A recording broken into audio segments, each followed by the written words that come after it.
ആ ഒരു സീൻ എനിക്ക് ഭയങ്കരമായിട്ട് അവളാണ് കറക്റ്റ്. എന്നെ പോലുള്ളവന്മാരൊക്കെ ശരിക്കും പോലീസിന് പിടിച്ചു കൊടുക്കാൻ വേണ്ടി. എനിക്ക് അവള് ഭയങ്കര ഇഷ്ടമാണ് സാർ. അവന്റെ റിയൽ സെൽഫ് എന്താണെന്ന് അപ്പോഴാണ് നമ്മൾ അറിയണം. ആസിഫിക്കാടെ കൂടെ വിജയ് സൂപ്പറും പൗർണമിയില് അമ്മ ക്യാരക്ടറായിട്ട് അഭിനയിച്ചിട്ടുണ്ടായിരുന്നു. അതായിരിക്കും പെൺകുട്ടിയുടെ അച്ഛൻ. അത് ഉറപ്പല്ലേ? അല്ല, വണ്ടി വരുന്ന വഴിക്ക് എന്തോ കംപ്ലൈന്റ് ആയി പോയില്ല. അയ്യോ, ആര് പറഞ്ഞു? അവളുടെ അമ്മായിയമ്മയായിട്ട്. അതെ, ഇതിൽ അമ്മയായിട്ട്. അതില് KPS ലളിതാമ്മയെ കാണാൻ പറ്റി, അവരോടൊപ്പം വർക്ക് ചെയ്യാൻ പറ്റി. മറവി എന്ന് പറയുന്ന രോഗം ഉണ്ടാവരുത്. മറവി വരികയാണെന്നുണ്ടെങ്കിൽ അതിനർത്ഥം അതിനു മുമ്പ് നമ്മൾ മരിക്കുക നല്ലത്. ഇനി നമ്മളെ ഒരാള് ഭയങ്കരമായിട്ട് സഹായിച്ചു, നമ്മൾ അങ്ങോട്ട് ഒരു ഹെൽപ്പും ചെയ്യാതെ വളരെ നിഷ്കളങ്കമായിട്ട് നമ്മളെ അവർ ഹെൽപ്പ് ചെയ്തുകൊണ്ടും നമ്മുടെ വെൽവിഷിങ് ചെയ്തുകൊണ്ടും കാര്യങ്ങൾ ചെയ്തൊന്നും ആയിരിക്കും. അവരെ മരണം വരെ മറക്കരുത്. ഞാൻ പ്രതികരിക്കുന്ന വ്യക്തിയാ. പടപടേന്ന് മെസ്സേജുകൾ ഇങ്ങനെ ഇട്ടുകൊണ്ടിരിക്കും ചില ദിവസം. അതെന്താ വെച്ചാൽ ഓവർ തിങ്കിങ് ഉണ്ട്. പക്ഷെ കുറച്ച് കഴിയുമ്പോൾ ഞാൻ ആലോചിക്കും, എനിക്ക് എന്തിന്റെ കേടായിരുന്നു. ആ സമയം ഒരു 2 സ്റ്റെപ്പ്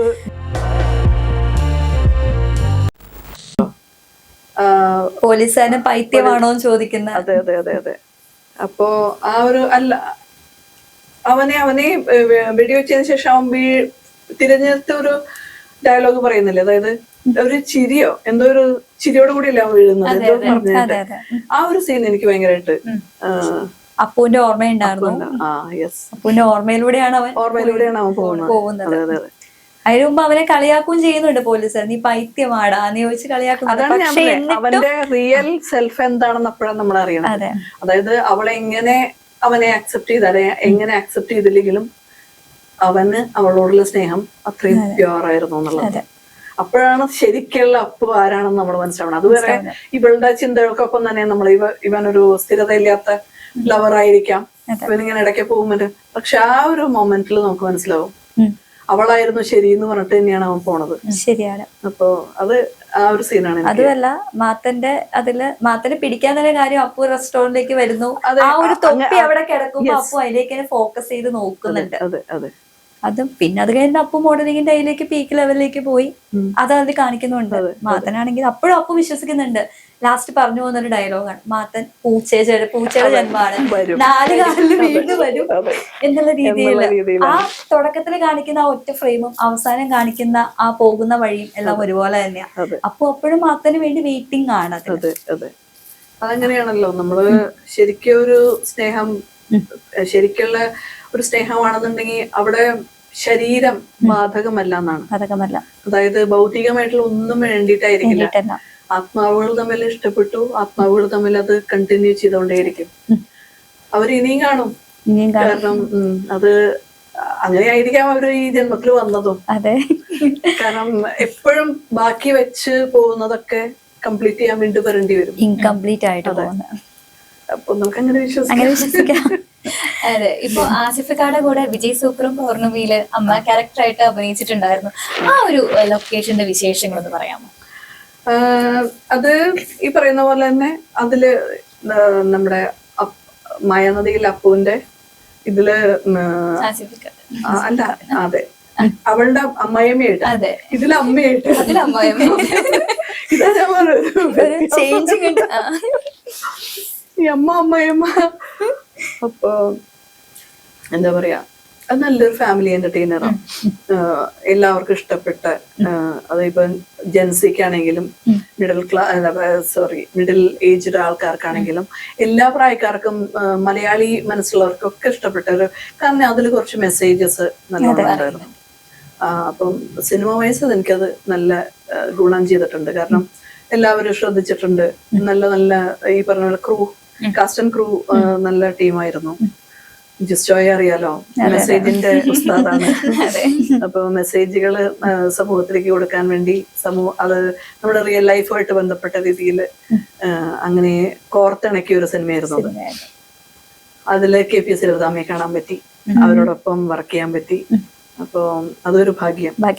അത് കഴിഞ്ഞ് പിന്നെ അവര് കുറച്ചു കാലം കഴിഞ്ഞപ്പോ വയ്യാണ്ടായി. അപ്പൊ എത്രയോ ഡയലോഗുകൾ എത്രയോ മനോഹരമായിട്ട് ഓർമ്മിച്ച് പറഞ്ഞിരുന്ന ആളുകൾ പിന്നീട് സ്വന്തം പേര് പോലും മറക്കുക എന്നൊക്കെയുള്ളൊരു അവസ്ഥയിലേക്ക് എത്തുമ്പോൾ എനിക്കതാണ് ഞാൻ എപ്പോഴും പറയാറുണ്ട്, മറവി എന്ന് പറയുന്ന രോഗം ഉണ്ടാവരുത്. മറവി വരികയാണെന്നുണ്ടെങ്കിൽ അതിനർത്ഥം അതിനു മുമ്പ് നമ്മൾ മരിക്കുക നല്ലത്.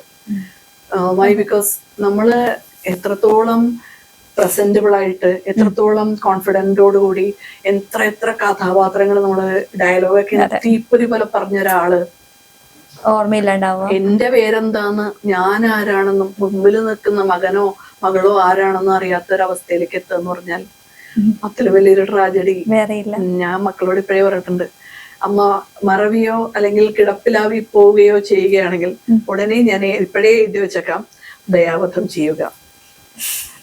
കാരണം ഐ ഡോണ്ട് വാണ്ട് ടു ഇങ്ങനെ കിടപ്പിലായി പോയ ഒരു മായയായിട്ട് എനിക്ക് ഇഷ്ടമില്ല, ഒരിക്കലും ഇല്ല. അങ്ങ് നടന്നു മരിക്കണം, ആക്റ്റീവായിട്ടിരിക്കണം, ജോലി ചെയ്തുകൊണ്ടിരിക്കണം. അതാണ് എന്റെ ആഗ്രഹം. എനിക്ക് ഇഷ്ടമുള്ള പാഷൻ ബേസ്ഡ് ജോലിയാണ് അഭിനയം. അഭിനയിച്ചുകൊണ്ട് തന്നെ മരിക്കണം. അല്ല, നമുക്ക് ആഗ്രഹിക്കാലോ, പറയല്ലേ, കുന്നോളം ആഗ്രഹിച്ചാലല്ലേ കിട്ടുള്ളൂ. ഇപ്പൊ ഈ മരണത്തിന്റെ കാര്യം പറഞ്ഞു വെച്ചിട്ട് നാളെ മരിക്കണം എന്നല്ല കേട്ടോ അതിന്റെ അർത്ഥം. അതല്ല, എല്ലാം ഐ ബിലീവ് ഇൻ ഡെസ്റ്റിനി.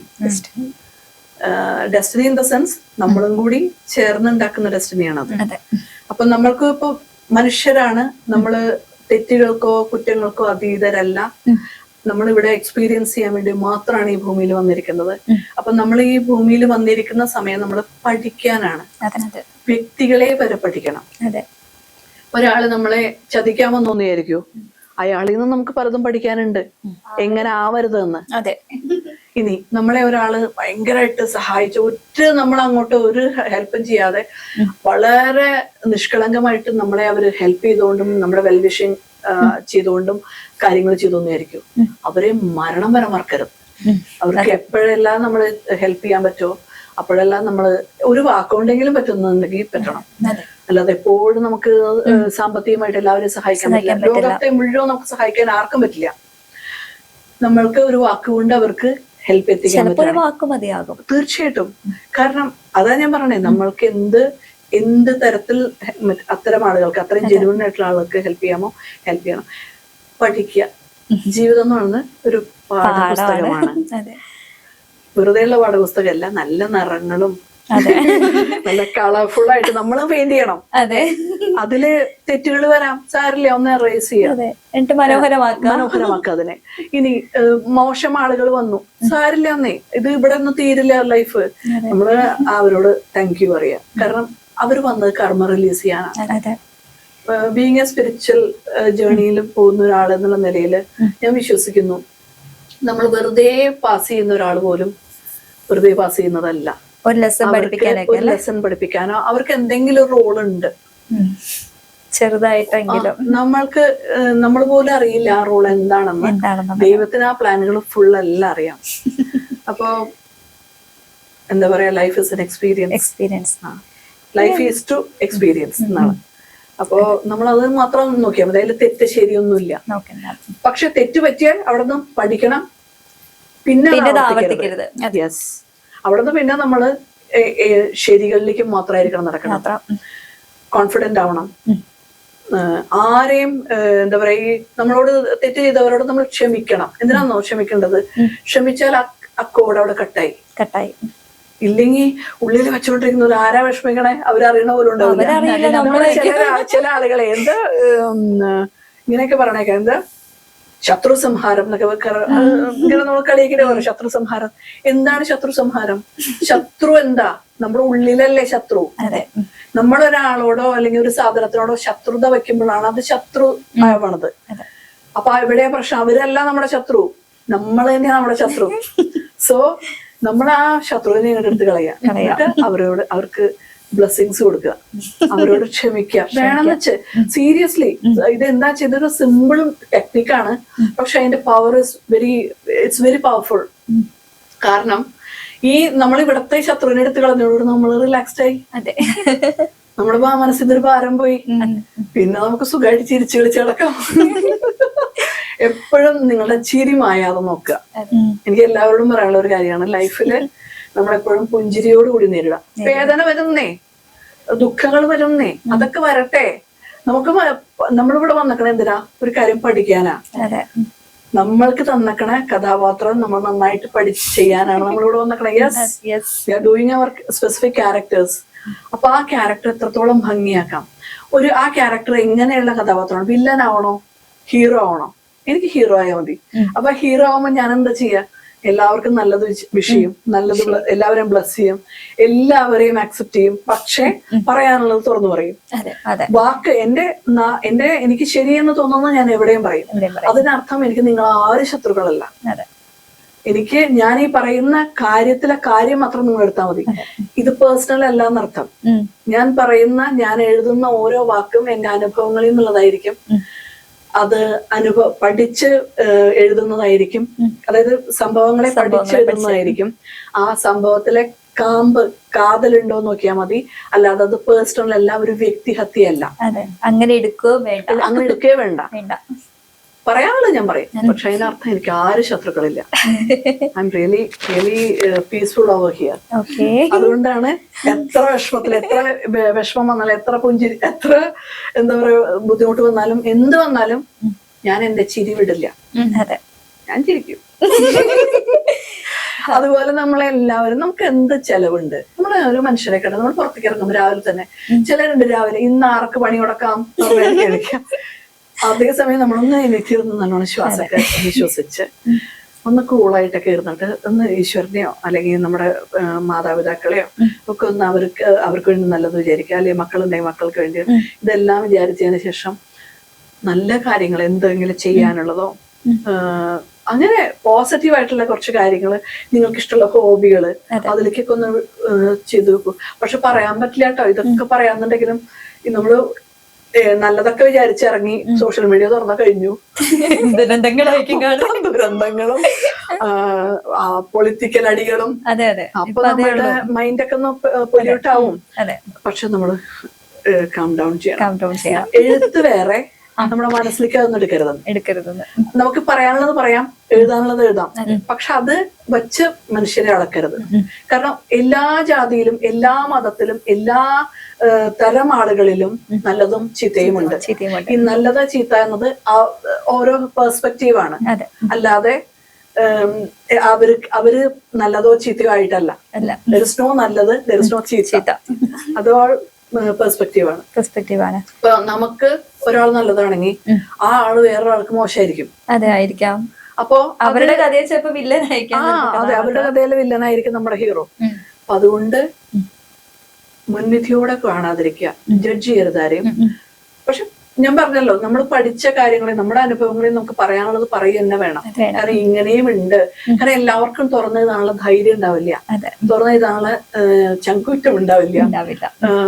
പക്ഷെ ആ സത്യം അറിഞ്ഞാൽ രക്ഷപ്പെടുന്ന കുറച്ചു പേരുണ്ട്. അതുകൊണ്ടാണ് ഞാൻ എഴുതുന്നത്. കാരണം ചില കാര്യങ്ങൾ ഉണ്ട് എന്ന് പറയുന്നത് ഉണ്ട്, അത് അറിഞ്ഞിരിക്കണം. നമ്മള് അവിടെ തീന്റെ അടുത്ത് ചെന്ന കൈ പൊള്ളുന്ന കുട്ടിയോട് പറഞ്ഞാൽ കുട്ടിക്ക് മനസ്സിലാവില്ല. കുട്ടി അവിടെ ചെന്ന് പൊള്ളുമ്പോഴാണ് കുട്ടിക്ക് മനസ്സിലാവുന്നത്. പിന്നെ കുട്ടി തീ കണ്ട ജീവനാണ്. അമ്മ മോനെ ഓടും. ഈ പറഞ്ഞ പോലെ അനുഭവത്തിൽ നിൽക്കുന്ന ഒരാള് പറയുന്നത് കേട്ടാൽ നിങ്ങൾക്ക് കൊള്ളാം. ചൂടുവെള്ളത്തിൽ വീണ പൂച്ച പിന്നെ ചൂടുവെള്ളം കാണുമ്പോ സംശയിക്കുകയും ചെയ്യും. മറ്റേ പൂച്ചകളെ വേണ്ട പോവണ്ടാട്ടോ. അങ്ങനെ. അതെ, ഇപ്പൊ മാം ഇവിടുന്ന് പറഞ്ഞപ്പോ തന്നെ മുഖത്ത് വന്ന കുറെ ഭാവങ്ങളുണ്ട്. ഡാൻസർ എന്ന നിലയിൽ അത് കുറച്ച് ഭാവങ്ങൾ കാണിച്ചു തരാമോ? അമ്മേ, എന്താ കാണിക്കുന്നത്? നവരസങ്ങൾ കാണിച്ചാൽ അടുത്തൊന്ന് ഹാർഡായിട്ട് സംസാരിക്കും. അങ്ങനെ ചെയ്താൽ മതി. എന്താ സംസാരിക്കണ്ടേ? രൗദ്രം. അങ്ങനെയാണോ? ഓക്കെ, നമ്മളിപ്പോ എന്തെങ്കിലും ആവശ്യമില്ലാത്ത ക്വസ്റ്റ്യൻ ചോദിച്ചു എന്ന് വെച്ചാൽ മാം എങ്ങനെയായിരിക്കും? അതൊക്കെ ഞാൻ സില്ലിയിട്ട് വിടും. കാരണം ഇന്റർവ്യൂലെ ക്വസ്റ്റ്യൻ ഒക്കെ എന്നെ എങ്ങനെ ബാധിക്കാനാ? നിങ്ങൾ നിങ്ങളുടെ ജോലി ചെയ്യണു, ഞാൻ എന്റെ ജോലി ചെയ്യണു. എനിക്ക് ഇഷ്ടമില്ലാത്ത ക്വസ്റ്റ്യൻ ഞാൻ നോ കമന്റ്സ്, അവിടെ കഴിഞ്ഞു. അവിടെ ഞാനൊരു ഡ്രാമ ഉണ്ടാക്കി എന്തെങ്കിലും കാണിക്കുമ്പോ അവിടെ ഞാൻ എന്നെയാണ് മോശമാക്കുന്നത്, നിങ്ങളെയല്ല. I respect myself so much, I love myself so much. വെറുതെ പറയുന്നതല്ല. അപ്പോ എനിക്ക് ഞാൻ തന്നെയാണ് വലുത്, നിങ്ങൾക്ക് നിങ്ങൾ തന്നെയാവണം വലുത്. അങ്ങനെയാ അതാണ് ഞാൻ ഓരോ സ്ത്രീയോടും പറയണേ. നിങ്ങൾ നിങ്ങളുടെ ശക്തിയും നിങ്ങളുടെ കോൺഫിഡൻസും നിങ്ങളുടെ സ്വത്വം, നിങ്ങളുടെ യഥാർത്ഥ എബിലിറ്റീസ്, ടാലൻസ്, സ്കിൽസ് ഒക്കെ അറിയണം. അത് അറിഞ്ഞു കഴിയുമ്പോൾ നമുക്ക് മറ്റാരെന്ത് പറഞ്ഞാലും ഒരു ചുക്കം നമ്മളെ ബാധിക്കില്ല. മനസ്സിലായി? നമ്മൾ കൂളാവും. ഈ സ്പിരിച്വാലിറ്റി എന്ന് പറയുന്നത് ബഹളത്തിൽ നിന്ന് ശാന്തമാവുകയാണ്. ഞാൻ പ്രതികരിക്കുന്ന വ്യക്തിയാ, പടപടേന്ന് മെസ്സേജുകൾ ഇങ്ങനെ ഇട്ടുകൊണ്ടിരിക്കും ചില ദിവസം. അതെന്താ വെച്ചാൽ ഓവർ തിങ്കിങ് ഉണ്ട്. പക്ഷെ കുറച്ച് കഴിയുമ്പോ ഞാൻ ആലോചിക്കും, എന്താണ്ടായേ, ഞാൻ എന്തിനീ അനാവശ്യം എല്ലാവർക്കും മറുപടി കൊടുക്കാനൊക്കെ പോണേ. അപ്പൊ വേഗം അത് ഡിലീറ്റ് ചെയ്യും. എന്നിട്ട് പിന്നെ ഞാൻ മിണ്ടാതിരിക്കും. എനിക്ക് എന്തിന്റെ കേട്ടായിരുന്നു. ആ സമയം 2 സ്റ്റെപ്പ് ഡാൻസ് ചെയ്തിറങ്ങി എനിക്കൊരു സന്തോഷം ഉണ്ടായിരുന്നു വിചാരിക്കും. അതാണ് കറക്റ്റ്. അതുകൊണ്ട് ഞാൻ എന്റെ പല പോസ്റ്റുകളും ഒരു പ്രാവശ്യം ഇട്ട് ആളുകളൊക്കെ ഒന്ന് കണ്ടതിന് ശേഷം ചിലപ്പോ ഡിലീറ്റ് ഒക്കെ ചെയ്യും, ചിലപ്പോ ഓൺലി മീ ആക്കും, ഒക്കെ ചെയ്യും. കാരണം എന്താ വെച്ചാൽ അത് ആ സമയത്ത് എനിക്ക് പ്രതികരിക്കണം. കാരണം ഇത് ചെയ്തു, അത് എനിക്ക് തോന്നി, അത് ചെയ്യണം തോന്നി, അത് എഴുതി. എനിക്ക് സമാധാനമായി. ആൾക്കാർ വായിക്കലുണ്ട്, അവർ വായിക്കുകയും ചെയ്യും. പക്ഷെ പിന്നെ ഞാൻ ആലോചിക്കും, ഞാൻ അങ്ങനെ ചെയ്യണോ? വേണ്ട. ഞാൻ ഓക്കെ, ഒരു വികാരത്തിന്റെ പുറത്ത് ഞാൻ അത് എഴുതി, അല്ലെങ്കിൽ അതിന്റെ സത്യം ഉണ്ടെങ്കിൽ പോലും അത് ഞാൻ എന്തിനാ അത് ചെയ്യേണ്ട ആവശ്യം? എല്ലാം പ്രീ പ്ലാൻഡ് ആണ്. അതിന്റെ ഇടയിൽ ഞാൻ എന്തിനാ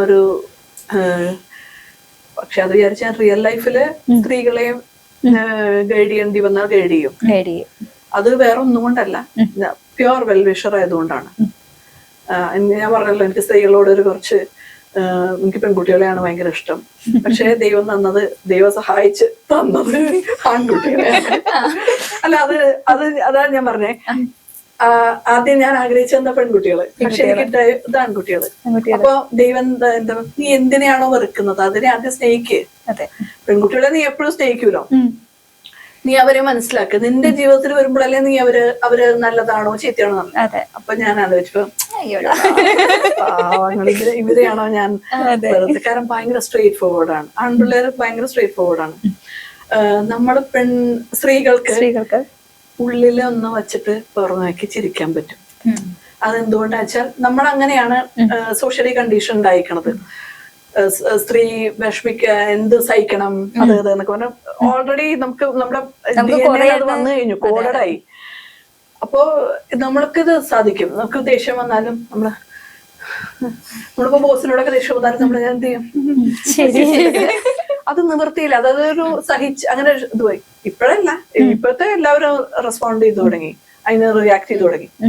പക്ഷെ ആൺകുട്ടികൾ അങ്ങനെയല്ല. അവര് ദേഷ്യം വന്നു, പക്ഷെ അപ്പുറത്തേക്കുള്ള ദേഷ്യമുള്ളൂ, ഉള്ളിലൊന്നും. അവര് നല്ല അടിയൊക്കെ എടുക്കണമെങ്കിൽ അവർക്ക് ഇപ്പൊ ചാവും. ഓരോ മക്കളല്ല കേട്ടോ, ഈ ആൺപിള്ളേര് തമ്മില് ഞാൻ കണ്ടേക്കണേ. പക്ഷെ അത് കഴിഞ്ഞ് കുറച്ച് കഴിയുമ്പോൾ വീട്ടുകാരുടെ റൗണ്ടിൽ പോണതാണോ? ഞാൻ പെൺപിള്ളേരാണെങ്കിൽ അങ്ങനെ ഒരു അടി കിടന്നുണ്ടെങ്കിൽ പിന്നെ ദിവസങ്ങളോളം മനസ്സിൽ കൊണ്ട് നടക്കും. മിണ്ടാണ്ടൊക്കെ ഇരിക്കും. പിന്നെ ചിലപ്പോ അവള് കൂട്ടുകാരി തന്നെ മാറ്റും. അത് നമ്മൾ കണ്ടിട്ടുള്ളതാണ്. അത് പറഞ്ഞിട്ട് കാര്യമില്ല. സ്ത്രീകൾക്ക് ഈ സോഷ്യൽ കണ്ടീഷനിങ് കൊണ്ട് കുറച്ച് ഇൻസെക്യൂരിറ്റി ഉണ്ടാക്കി വെച്ചിട്ടുണ്ട്. ആക്ച്വലി നമുക്ക് ഒരു ഇൻസെക്യൂർ അല്ലാട്ടോ. നമ്മള് ഇൻസെക്യൂർ ആവേണ്ട ആവശ്യമില്ല. കാരണം വി ഓൾ ആർ, ആണായാലും പെണ്ണായാലും നമ്മളൊക്കെ യുണീക്കാണ്. മോൾക്കുള്ള കഴിവ് ഞങ്ങൾക്ക് രണ്ടുപേർക്കും ഇല്ല, മോൾക്കുള്ള കഴിവ് ഞങ്ങൾക്ക് രണ്ടുപേർക്കും ഇല്ല, എനിക്കുള്ള കഴിവ് നിങ്ങൾക്ക് രണ്ടുപേർക്കും ഇല്ല. അത് നമ്മളെ അങ്ങനെയാണ് സെറ്റ് ചെയ്തേക്കണത്. നമ്മുടെ പർപ്പസ് ആർ ഡിഫറെന്റ്. പക്ഷെ നമ്മൾ ഇരുന്ന് സംസാരിക്കണം, നമ്മൾ എന്തെല്ലാം കാര്യങ്ങൾ ചർച്ച ചെയ്യാം, നമുക്ക് എന്തെല്ലാം പരസ്പരം സഹായിക്കാം, ഇതെല്ലാം ചെയ്യാൻ പറ്റും. ഇത് ഒരു പക്വത വേണമെന്ന് മാത്രമേ ഉള്ളൂ. പക്ഷെ ആൺപിള്ളേർക്ക് പക്വത കുറവാണ്. പക്ഷെ സ്ട്രേറ്റ് ഫോർവേഡ് കുറെ മെജോറിറ്റി അങ്ങനെ ഫീൽ ചെയ്തിട്ടുണ്ട്. പക്ഷെ അതിലും നല്ല കുരുട്ടുബുദ്ധിയുള്ളവരും കള്ളന്മാരും ഫ്രോഡുകളൊക്കെ ഉണ്ട്. അത് സ്ത്രീകളിലുണ്ട്. അതുകൊണ്ട് അതല്ലേ ഞാൻ പറയാം, തെറ്റ് ശരി നല്ലത് ചീത്താന്ന് പറയുന്ന സാധനമൊന്നും ഇല്ല. It's all depends upon our circumstance. വളർത്തപ്പെടുന്ന സാഹചര്യങ്ങൾ, വളർത്തപ്പെടുന്ന രീതി, വളർത്തുന്ന വ്യക്തിയുടെ സ്വഭാവങ്ങൾ, DNA, അങ്ങനെ പല കാര്യങ്ങളും ഇതിനെ ഇൻഫ്ലുവൻസ് ചെയ്യാം. അപ്പൊ അതൊക്കെയാണ്. നമുക്ക് രാഷ്ട്രീയം നോക്കിയാലോ? മാമിന്റെ രാഷ്ട്രീയം ഉണ്ടോ? എന്റെ ശരിക്കുള്ള രാഷ്ട്രീയം എല്ലാവരും സമാധാനമായിട്ടിരിക്കണം, പീസ്ഫുൾ ആയിട്ടിരിക്കണം, എല്ലാവർക്കും എല്ലാം ബേസിക് സംഭവങ്ങളൊക്കെ ഉണ്ടായിരിക്കണം. അതായത് ഫുഡ്, അക്കോമഡേഷൻ, പിന്നെ എന്താ പറയാ എഡ്യൂക്കേഷൻ, ഡ്രസ്സ്, അങ്ങനത്തെ ബേസിക് സാധനങ്ങളും എല്ലാവർക്കും ഉണ്ടാവണം, ഈക്വലി ഉണ്ടാവണം. ഈക്വലി അല്ലെങ്കിൽ പോലും എല്ലാവർക്കും ബേസിക് തിങ്സ് കിട്ടണം. അതിൽ ഏറ്റവും പ്രധാനം കിട്ടുന്നത് എഡ്യൂക്കേഷൻ. കാരണം ഈ എഡ്യൂക്കേഷൻ ഉണ്ടെങ്കിൽ നമുക്ക് അവിടെ നിന്ന് അങ്ങോട്ട് ഈ ഫുഡും അക്കോമഡേഷനും ഡ്രസ്സും ഒക്കെ മേടിക്കാനുള്ള സോഴ്സ് കിട്ടും. അപ്പൊ എഡ്യൂക്കേഷൻ എല്ലാവർക്കും ഫ്രീ ആയിട്ട് കൊടുക്കണം. നല്ല എഡ്യൂക്കേഷൻ എല്ലാവർക്കും തുല്യമായിരിക്കണം. അത് ഹൈ ക്വാളിറ്റി എഡ്യൂക്കേഷൻ ആയിരിക്കണം. അത് നമ്മളുടെ ഈ സമ്പൂർണ്ണ സാക്ഷരത കേരളത്തിൽ പറയുന്നത് പോലെ ഇങ്ങനെ എന്താ പറയാ പേരെഴുതി ഒപ്പിട്ടാ പോരാ. നമ്മൾ സംസാരിക്കാനും നമ്മുടെ ആശയങ്ങള് സ്വന്തം ഭാഷയിലായിക്കോട്ടെ കൃത്യമായിട്ട് അത് ആശയവിനിമയം ചെയ്യാനുള്ള ഒരു കഴിവ് എല്ലാ മനുഷ്യരിലും ഉണ്ടാക്കിയെടുക്കണം. ഈ ആശയവിനിമയത്തിന്റെ കുറവുകൊണ്ടാണ് പല ജീവിതങ്ങളും കോഞ്ഞാട്ടിയായി പോണം. സത്യമായിട്ടും പല ജോലികളും നഷ്ടപ്പെടുന്നത്, ഇന്റർവ്യൂവിന് സക്സസ് ആവാത്തത്. ഇനി ഒരു ഫോർ എക്സാമ്പിൾ ഒരു എന്താ വൈവയ്ക്ക് പോലും പാസ്സാവാത്തതിന്റെ കാര്യം ഇവിടെ ഉണ്ട് വരുന്നില്ല. സോ അതൊരു സരസ്വതി കടാക്ഷം എന്നൊക്കെ പറയുന്ന പോലെ ഒരു സംഭവമാണ്. നമ്മളത് അത് ഉണ്ടാക്കിയെടുക്കുകയാണ് ചെയ്യണത്. അതിനീ പറഞ്ഞ ബഹളങ്ങൾ പാടില്ല. ഉള്ളിലേക്ക് നമ്മൾ ചിന്തിക്കണം, വായിക്കണം, കാണണം, ശ്രദ്ധിക്കണം. കണ്ടാ പോരാ, ഒബ്സർവ് ചെയ്യണം. കീൻ ഒബ്സർവേഷൻ വേണം. അതാണ്. പിന്നെ നമ്മൾ കേട്ടാൽ പോരാ, അതിനെ എന്താ പറയാ അതിനെ മനസ്സിലാക്കണം. കേൾവിയും മനസ്സിലാക്കലും രണ്ടാണ്. ഇതിക്കൂടെ കേട്ട് ഇതിക്കൂടെ പറഞ്ഞു എന്ന് പറയില്ലേ, അതാണ് മാർക്ക് കിട്ടാത്തത്. അതേസമയം കേട്ടത് മാത്രം മതി, ലെക്ചർ നോട്ട് കൊണ്ട് മാത്രം നല്ല മാർക്ക് പഠിക്കുന്ന കുട്ടികളുണ്ട്. കാരണം അവർ ആ പോയിന്റ് കേട്ടാ പഠിക്കണത്. അത് അവർ നോക്കിയിട്ട് അത് ഇലോബറേറ്റ് ചെയ്യും. ഞാൻ കുറച്ച് അങ്ങനത്തെ വ്യക്തിയായിരുന്നു. എനിക്ക് ഇരുന്ന് വായിക്കാൻ ഭയങ്കര ബുദ്ധിമുട്ടാ. പരീക്ഷയുടെ തലേദിവസമൊക്കെ പഠിക്കുന്ന ഒരു വ്യക്തിയാണ്. പക്ഷെ ഞാൻ കേട്ട കാര്യങ്ങള് ഞാൻ നോട്ട് ചെയ്യും. ആ പോയിന്റ് ഞാൻ വായിക്കാൻ ശ്രമിക്കും. അതിന് ഇപ്പൊ നല്ല സുഖാ. ഇപ്പൊ ചാറ്റ് GPT ഒക്കെ കാരണം നമ്മളൊരു പോയിന്റ് കൊടുത്താൽ അതിന്റെ കഥ മുഴുവൻ നമുക്ക് കിട്ടും. ശരിക്കും അപ്പൊ നമുക്ക് നോളജ് കിട്ടാൻ നിന്ന് എടുക്കുകയാണെന്ന് പറയാണ്. അപ്പൊ അത് യൂസ് ചെയ്യാം. മാക്സിമം അറിവ് നേടണം. നമ്മുടെ ഏറ്റവും വലിയ സമ്പത്ത് അറിവായിരിക്കണം, ഹെൽത്ത് ആയിരിക്കണം. അപ്പൊ ഹെൽത്തും അറിവും ഉണ്ടെങ്കിൽ ബാക്കി എല്ലാം നമുക്ക് ഓക്കെയാണ്. കാരണം അറിവ് എന്ന് പറയുന്നത് യഥാർത്ഥ അറിവ്. പുസ്തകത്തിലെ അറിവ് മാത്രമല്ല, മനുഷ്യരോട് എങ്ങനെ പെരുമാറണം, മനുഷ്യരെ എങ്ങനെ ആക്സെപ്റ്റ് ചെയ്യണം, മനുഷ്യരെ ഉപദ്രവിക്കരുത്. നമ്മുടെ ഒരു സൊസൈറ്റിയുടെ ഭാഗമാണ്. നമ്മളുടെ വീട് പോലെയാണ് നമ്മുടെ നാട്. അപ്പൊ അതൊക്കെയാണ് എന്റെ രാഷ്ട്രീയം. അതായത് എന്റെ വീട് പോലെ തന്നെയാണ് എനിക്ക് എന്റെ നാട്. എനിക്ക് എന്റെ നാടാണ് എന്റെ ഐഡന്റിറ്റി. മനസ്സിലായോ? എന്റെ പാസ്പോർട്ട് ഇന്ത്യൻ പാസ്പോർട്ടാണ്, കേരള പാസ്പോർട്ട് അല്ല. അപ്പൊ ഇന്ത്യൻ പാസ്പോർട്ട് ഉള്ളതുകൊണ്ടാണ് എനിക്ക് ലോകത്ത് എവിടെ ചെല്ലുമ്പോഴും ബഹുമാനം കിട്ടുന്നത്. ബാക്കി നമുക്കറിയാം, ബംഗ്ലാദേശികളുടെ പാകിസ്ഥാനികളുടെ ഒക്കെ പാസ്പോർട്ട് എവിടെയാ പോയി കൊണ്ടുപോയി നിർത്തുന്നത്. അവരെ ഫുൾ തുണി അഴിച്ചാണ് അവരെല്ലാവരും ഒക്കെ ചെക്കിംഗ് ആണ്. എന്തുകൊണ്ടാണ്? അവര് പാവങ്ങള് ആ വന്ന മനുഷ്യരുടെ കുഴപ്പം കൊണ്ടല്ല, അവരുടെ നാട് ലോകത്തിന് മുമ്പ് റെപ്രസെന്റ് ചെയ്ത് കൊടുത്തേക്കണ അനുഭവങ്ങൾ അതാണ്. അപ്പൊ എന്റെ നാടാണ് എനിക്ക് പ്രയോറിറ്റി. Nation first. അത് ബാക്കിയുള്ളൂ. കാരണം അതുണ്ടെങ്കിൽ ഞാൻ ഈ നാടില്ലെങ്കിൽ നാളെ എനിക്കൊരു ഐഡന്റിറ്റി ഉണ്ടോ, എനിക്കൊരു വീടുണ്ടോ, എനിക്കൊരു നിലനിൽപ്പുണ്ടോ? ഇല്ല. അപ്പൊ എല്ലാവരും നമ്മുടെ ഇന്ത്യക്കാർ മുഴുവൻ അത് വിചാരിക്കണം. അവിടെ ജാതി മതവും നോക്കരുത്. നമ്മളെല്ലാവരും ഇന്ത്യക്കാരാണ്. നമ്മളുടെ നാടാണ് നമുക്ക് ഏറ്റവും വലുത് വേണ്ടത്. അത് കഴിഞ്ഞേ ബാക്കി എന്തും പാടുള്ളൂ. അതുണ്ടെങ്കിൽ നിങ്ങൾ നന്നായി എന്നർത്ഥം. പകുതി ബാക്കിയെല്ലാം ഓക്കെയാണ്.